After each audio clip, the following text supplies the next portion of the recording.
Hello shipmates, I'm Dan and welcome to BMD's breakdown of Battleship, Part 2. In this episode, his grandmother could climb this mountain. My grandmother could climb this mountain. And we discuss the need to get in there. We need to get in there! I'm far more aware than you of the need to get inside there. So let's continue our breakdown and rejoin our crew, who at this point have just had their asses handed to them by the aliens. What happened? Cabin Nexo are dead. What? They're dead. CO Nexo are dead. Who's in charge? Who's next, full senior? You are. This scene actually raises a good point about the chain of command.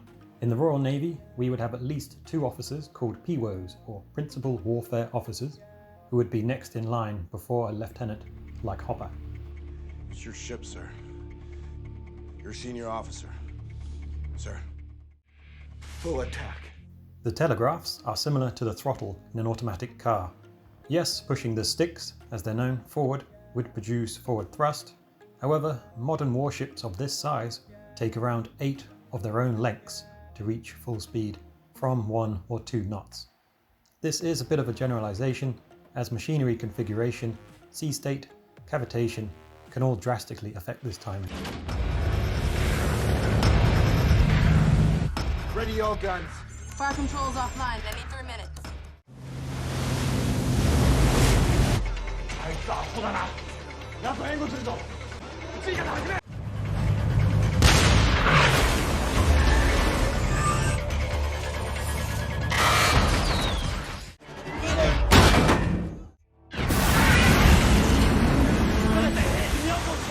Are the weapons ready? Sir, they have killed everything that's fired on them. Get the guns online or we ram this thing. They kill my brother and every man on his ship. Sir, there are sailors in the water. Get the guns online or we're gonna ram this. There are sailors in the water, sir! Hard starboard. Hard starboard ice. An easy way to remember port and starboard is that port is a red wine best left in the bottle. Get him out of the water. Yes, sir.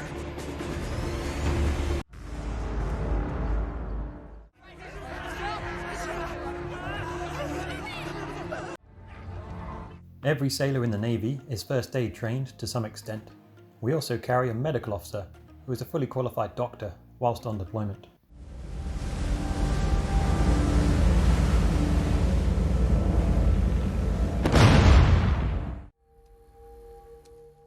My grandmother could climb this mountain. It's a start, Mick.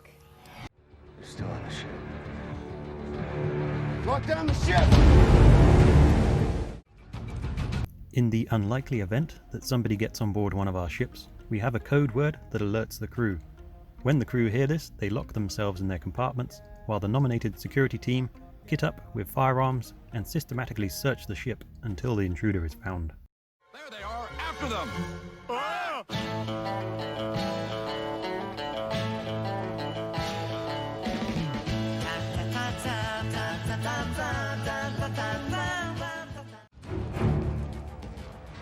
Is everyone all right? Is everyone accounted for? Just heard something on level 4.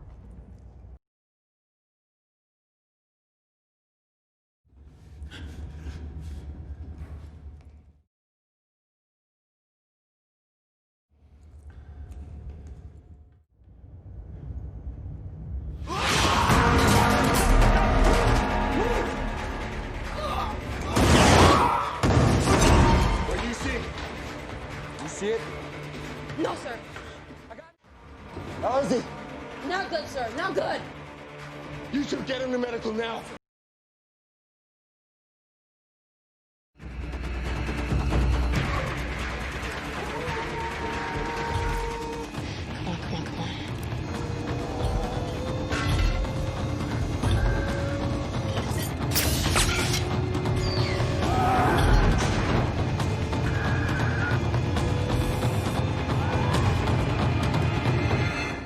Mahalo, motherfucker.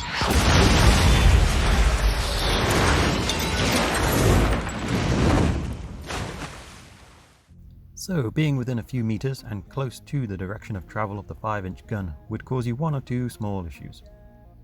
In this position, the concussive force caused by the projectile and expelled gas would hit your body with a force of around 1 kilogram per centimeter squared.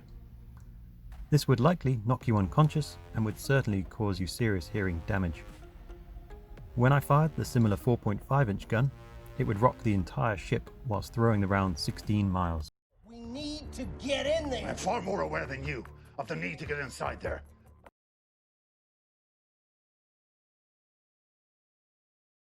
Pearl Harbor here. We're approximately here. And they, whatever they are, we're somewhere in the middle. The hell is that? It's a buoy. If it gets hit by a wave, it transmits a signal. If you happen to be British like me, you'll call it a buoy rather than a buoy. Target, Echo 1-1. Roger, Echo 1-1. Ready to fire. Fire!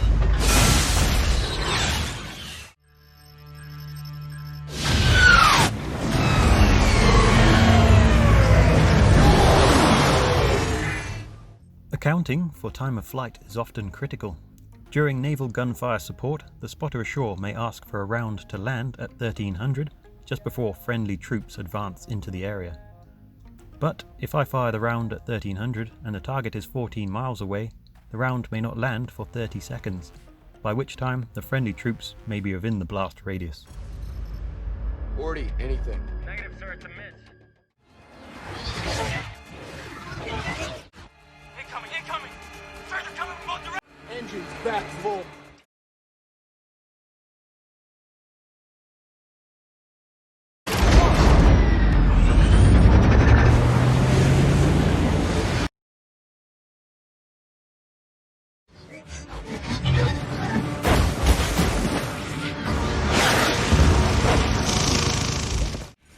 India 3-7. India, 3-7. Loaded. Second coordinates, Romeo 2-6. Romeo 2-6. Fire!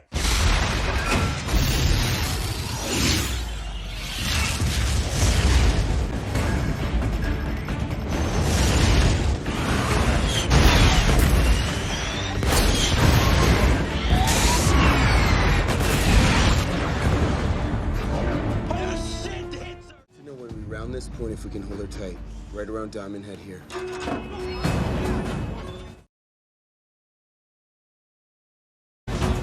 There's a brutal current there. It'll take a miracle to keep her off the reef.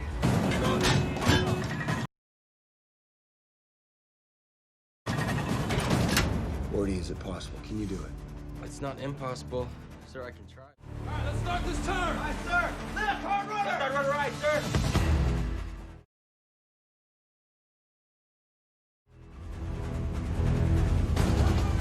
Charles, how we looking?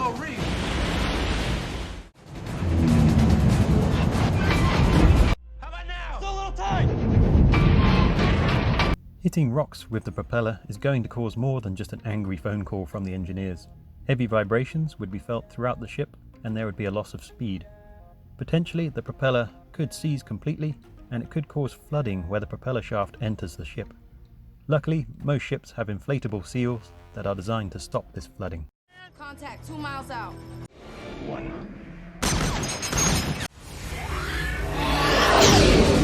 Light him up.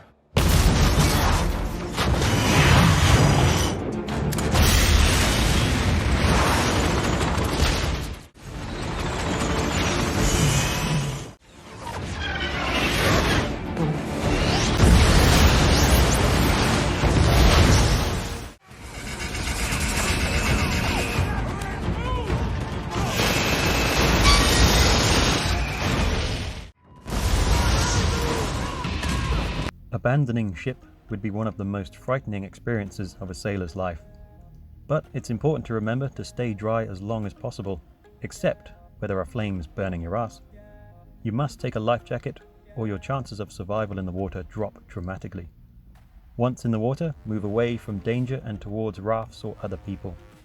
If you find yourself on your own, then stay as still as possible with your legs held up to your chest to reduce heat loss. And before you know it, you'll be back in your favourite pub, sipping your favourite drink.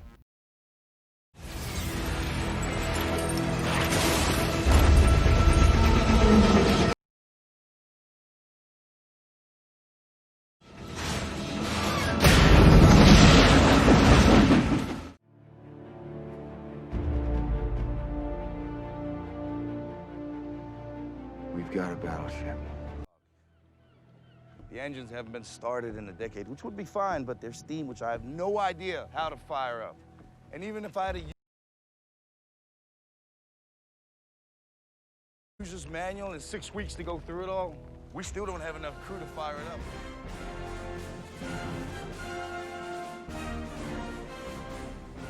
You men have given so much to your country, and no one has the right to ask any more of you.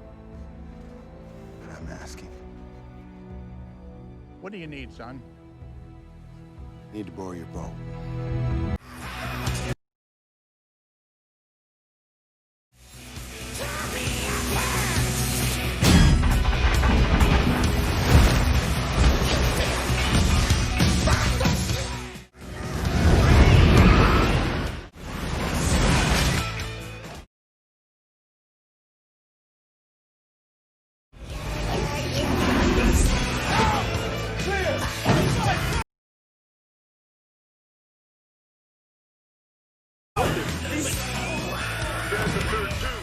Oh, brother, somebody gonna kiss the donkey.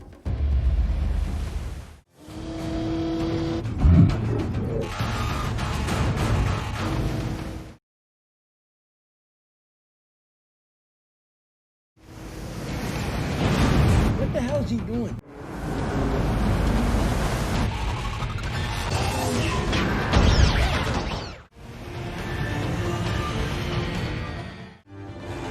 Drop port anchor. What? Drop it now!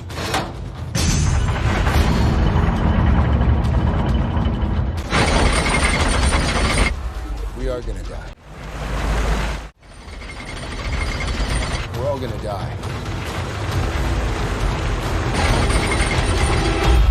Just not today.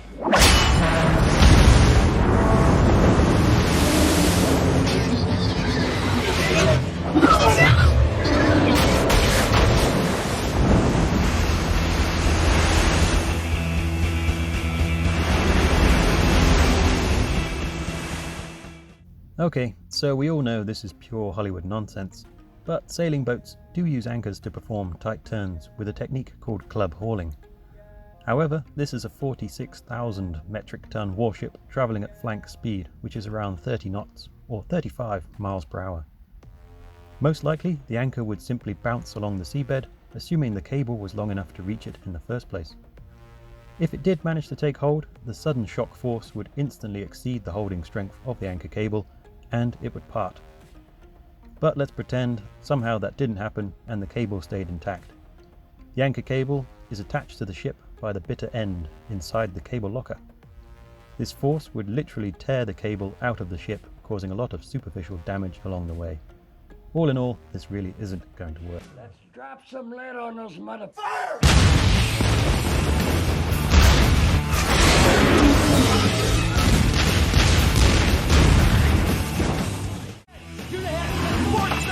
Release the anchor.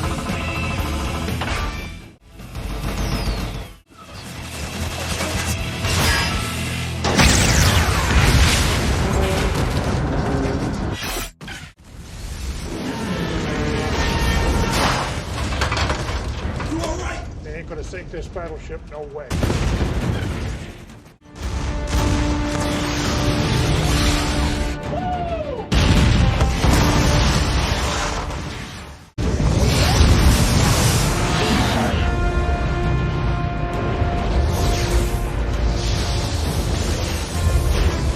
I want every available plane on this ship in the air.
and there was much rejoicing.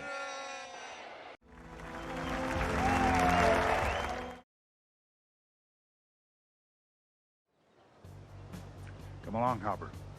We'll discuss the terms of your surrender over a meal. All's well that ends well, right? Just a few hundred dead, it'll be fine. Well, I hope you enjoyed this video. If so, why not give it a like and maybe subscribe. But for now, turn 2, back on deck.